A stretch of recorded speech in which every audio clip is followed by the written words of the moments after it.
Salut Joshua. Salut. On va parler de ton nouvel EP qui sort, mais avant ça on va un petit peu parler de ton parcours. À quel âge tu as commencé à jouer de la musique et à chanter? Alors j'ai commencé quand j'avais à peu près 20 ans, je suis parti à Londres, j'ai travaillé sur plusieurs chansons. Les premières chansons je les ai écrites vers 25 ans en fait. J'ai fait un album à 30 ans. Et qu'est-ce qui t'a donné le déclic? Une personne en particulier? Non, c'est la vie, c'est observer ce qui se passe autour de moi et voilà. Et justement, ce qui se passe autour de toi, c'est l'amour, les relations qu'on peut tisser avec les gens et les émotions qui nous font vivre, qui nous donnent envie d'écrire des chansons pour transmettre au public. Avec quel style musical tu arrives à faire ça?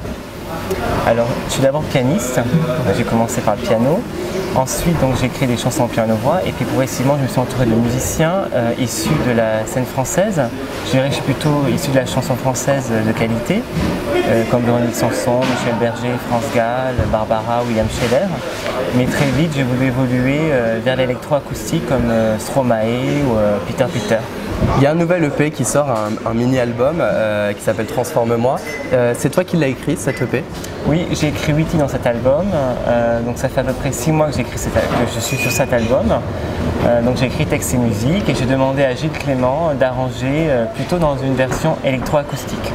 Électro-acoustique, c'est pas vraiment ce dont pourquoi on te connaît. C'est vrai, mais il y aura toujours du piano, mais tu vois, j'aime bien aussi l'idée de lâcher un petit peu le piano pour aller vers les gens, pour en fait communiquer davantage avec eux. Et moi j'aime l'électro depuis des années et j'avais jamais osé faire ça. Et j'avais commencé avec Bobo l'année dernière dans l'élément du temps.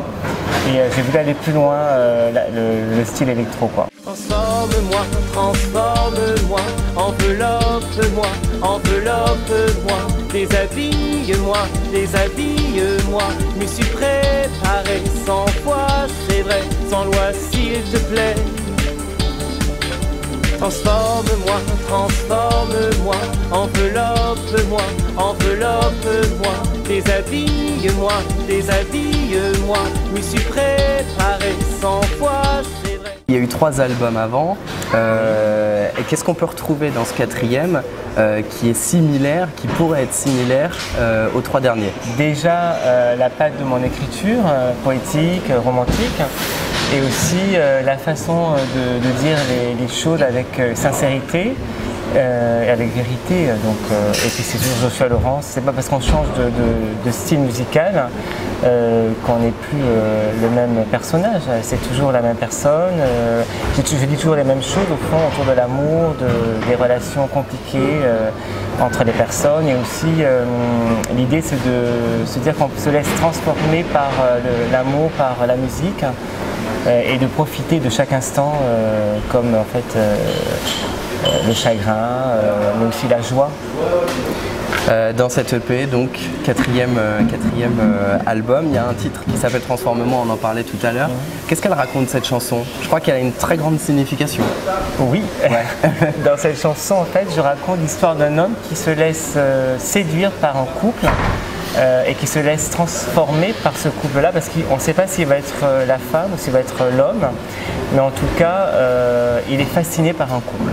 Voilà. Donc il les suit dans un bar, dans un endroit un petit peu comme ça sombre, et il y a une séduction qui s'opère entre cet homme et le couple. Pour terminer Joshua, j'aimerais que tu me donnes 3 adjectifs qui pour toi représentent le plus la musique. Alors la liberté, l'élégance et la poésie, la poétique. Merci Joshua, je rappelle qu'on te retrouve le 30 mai à l'Archipel pour la sortie de Transforme-moi, et puis dans le même temps il y a l'EP qui sortira sur la même date. Merci à toi. Merci beaucoup Joshua. Au revoir.